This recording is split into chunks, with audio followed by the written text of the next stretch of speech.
Yo, aujourd'hui, je suis à Saint-François.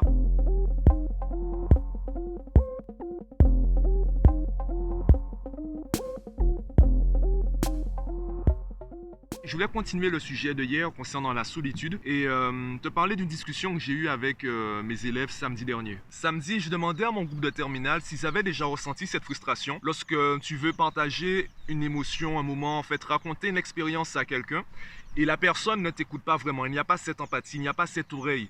La personne essaye de te donner des conseils, elle essaye de t'aider, alors que toi, tu veux juste en fait communiquer, tu veux juste une connexion avec l'autre. Et mon groupe de terminale m'a dit non. Mes élèves ont dit non, j'ai jamais ressenti ce manque, jamais ressenti ce besoin, cette frustration. Alors, ce que je vais dire, ce n'est pas pour dire ils sont comme ci ou comme ça, c'est juste que ça me paraît bizarre qu'ils n'aient pas encore ressenti cela. La majorité d'entre nous, on a parfois cette frustration, on manque parfois de cette connexion.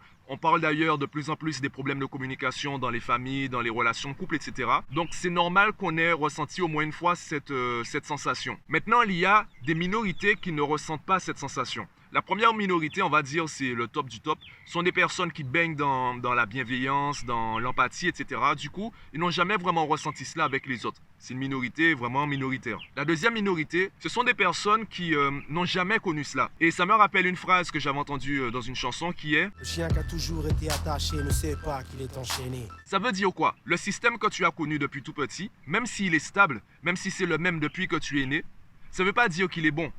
Par contre, tu t'es habitué à lui. Tu en as fait une base.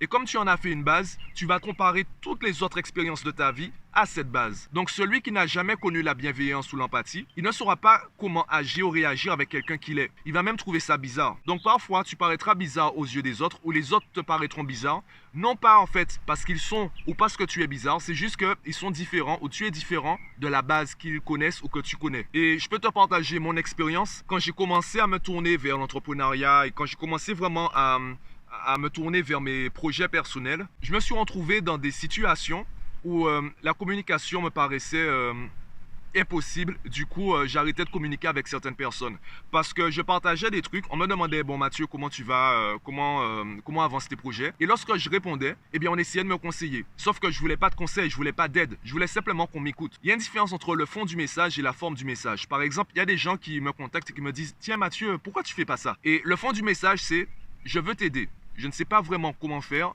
je teste, mais en tout cas, je veux t'aider. Le fond du message, il est bien. La forme du message, c'est pourquoi tu fais pas ça. Et là, tu me mets en position défensive. Je me retrouve à m'expliquer, à me justifier. Et à partir du moment où j'entre dans cette phase défensive, eh bien, je suis perdant. Toute personne qui se justifie est perdante dans la discussion. Ne te retrouve jamais dans le rôle de celui qui se justifie. Après, tu fais ce que tu veux de ce que je viens de dire. Tu es d'accord, tu es pas d'accord. Tu fais ce que tu veux. Maintenant, si je réponds sèchement ou si je remets la personne à sa place, elle va confondre la forme du message, la forme de son message avec le fond de son message. Elle va me dire, mais Mathieu, j'essaie de t'aider, c'est comme ça que tu parles à tes amis. C'était pas ça. Je t'invite à regarder mon vlog sur les questions orientées, c'est un peu le même domaine. Si tu passes de pourquoi tu fais pas ça à dis-moi Mathieu, tu penses quoi de ça? D'accord? Et pourquoi tu le fais pas? Ou, encore plus soft, on travaille encore notre communication.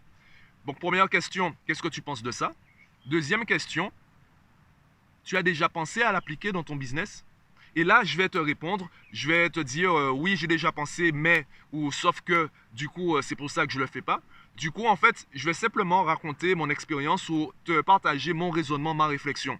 Et ça, c'est complètement différent. Je ne me retrouve pas à m'expliquer, à me justifier. On est dans un partage. On est dans une communication où il n'y a pas de supériorité entre les protagonistes de la discussion. Et ça fait toute la différence en communication. Et du coup, tu peux constater dans les relations humaines, on a des difficultés à avoir cette oreille, on a des difficultés à communiquer avec les autres. On confond le fond du message et la forme du message. J'ai un autre exemple à te donner. Il y a des gens qui ne comprennent pas la différence entre « tu m'énerves » et « je me sens en colère quand tu dis ou quand tu fais ça ». La différence, c'est quoi? Quand je dis « tu m'énerves », c'est toi qui m'énerve. Donc l'action est dirigée vers toi. C'est toi le problème. Quand je dis « je me sens en colère quand tu dis ou quand tu fais ça », c'est pas forcément toi le problème. Je peux rajouter derrière « il faut que je change ». Je peux rajouter derrière « il faut que tu changes ». Je peux ajouter derrière « il faut qu'on trouve une solution ». Parce que pour l'instant, je n'arrive pas à changer. Pour l'instant, je me sens en colère quand tu dis ou quand tu fais ça. Tu vois que le champ des possibles, il est beaucoup plus large. Par contre, quand je dis tu m'énerves, le problème, c'est toi.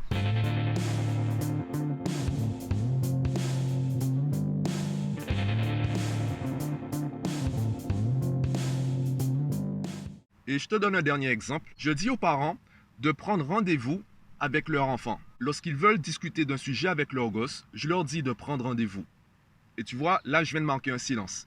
J'aime bien voir la réaction, j'aime bien observer la réaction des gens quand je dis ça. Il y a beaucoup de personnes qui me disent « Ouais, mais c'est mon enfant, je veux parler d'un truc, je lui parle, c'est quoi cette histoire de prendre rendez-vous, c'est quoi ça ?» Eh bien, justement, ces parents créent un rapport de force. Il y a une domination exercée par le parent sur l'enfant. Déjà, ton enfant, ce n'est pas ton objet, ce n'est pas ta propriété. Alors attention, je ne suis pas en train de dire que c'est l'enfant roi, qu'il faut le laisser faire tout ce qu'il veut. Justement, je vais m'expliquer. Ce n'est pas productif d'agir comme cela parce que finalement, tu ne prépares pas l'enfant au monde des adultes. Je te pose la question directement. Qui t'a préparé au monde des adultes? Qui t'a préparé à remplir une feuille d'impôt? Qui t'a préparé à gérer un budget? Si la réponse c'est personne, ça veut dire que, comme la plupart d'entre nous, tu as appris à être un adulte sur le tas. Quand tu étais gosse, eh bien, tu pleurais dans le magasin pour que tes parents t'achètent les derniers Danone, parfums, caramel ou chocolat. Et une fois adulte, tu te rends compte que c'est pas si facile que ça. L'argent se dépense très vite. Et finalement, tu te dis, les Danone, je vais les acheter le mois prochain. Personne ne t'a préparé au monde des adultes. Eh bien, prendre rendez-vous avec son enfant, c'est également le préparer pour le monde des adultes. Il y a des adultes qui payent des formations pour apprendre à dire non. Je répète, il y a des adultes qui payent des formations, qui payent des coachs, qui payent des formateurs, tout ce que tu veux, pour juste apprendre à dire non. Ils achètent même des livres sur ça. Tu vois, j'ai même pas envie de continuer le vlog. Ça veut tout dire. Parce que en tant qu'enfant, en tant que gosse, on nous a pas appris à dire non. Les parents pensent que derrière le non, il y a forcément un point. Quand je dis non, c'est tais-toi, limite ferme ta gueule, j'ai dit non. Derrière le non, il y a une virgule et après j'exprime mon opinion. Et justement, au lieu d'apprendre à dire oui ou non, on devrait apprendre à exprimer notre opinion, à s'affirmer. Du coup, prendre rendez-vous avec son enfant, eh bien c'est créer une transition entre le je veux te parler et je te parle. Ce que la plupart des parents font, par exemple, tu es assis devant ta télé, il y a ta mère qui arrive, enfin ta mère ou ton père, enfin ton parent 1 ou ton parent 2, ou ton parent 3, ton parent 4, enfin peu importe l'un de tes parents, peu importe leur nombre, leur sexe, leur identité, peu importe, l'un de tes parents arrive et te dit « Éteins-moi la télé, je vais te parler d'un truc » et il commence à parler. Et bien là, en fait, tu es secoué. Tu étais concentré sur un truc et boum, on te dit de te concentrer sur autre chose. Prendre rendez-vous, c'est créer une transition. C'est comme dire à l'enfant « J'ai besoin de te parler de trucs. Branche-toi d'abord sur ma fréquence radio et ensuite on va communiquer. » D'abord, on se met sur la même fréquence. Ça permet à l'enfant, du coup, d'avoir cette transition. Du coup, il sera beaucoup plus présent dans la conversation. Et tu as envie de parler pour parler ou tu as envie de parler en sachant que la personne t'écoute. Prendre rendez-vous avec quelqu'un, c'est s'assurer que la personne est présente dans la discussion. Donc, s'assurer que la personne est vraiment à l'écoute. Tu n'es pas obligé de prendre rendez-vous 2 semaines à l'avance ou 3 mois à l'avance comme avec certains médecins. Non, ça peut être dans 30 minutes. Je vois que tu es devant la télé, j'aimerais te parler d'un truc, c'est un sujet assez urgent, peu importe le sujet, ou j'aimerais te parler de ton bulletin, il vient d'arriver. Tu préfères qu'on en discute dans 10 minutes ou dans 30 minutes? Ça laisse à l'enfant, déjà, ça lui donne l'opportunité de choisir, donc ça lui permet de s'initier à l'autonomie et également à l'affirmation de soi. L'affirmation de soi, ça passe d'abord par l'introspection. Qu'est-ce que je veux vraiment? Est-ce que je préfère discuter maintenant, dans 10 minutes ou dans 30 minutes? C'est ça, prendre rendez-vous avec son gosse. Bon, j'ai beaucoup parlé dans ce vlog, je pense qu'il y aura des plans assez longs. Je vais essayer de bosser le montage, faire en sorte que ça reste dynamique et plaisant à regarder. Dis-moi ce que tu en penses en commentaire. Moi, je vais continuer à me balader, profiter du beau temps. Et je te dis à ce soir pour la publication du vlog et à demain pour le prochain vlog.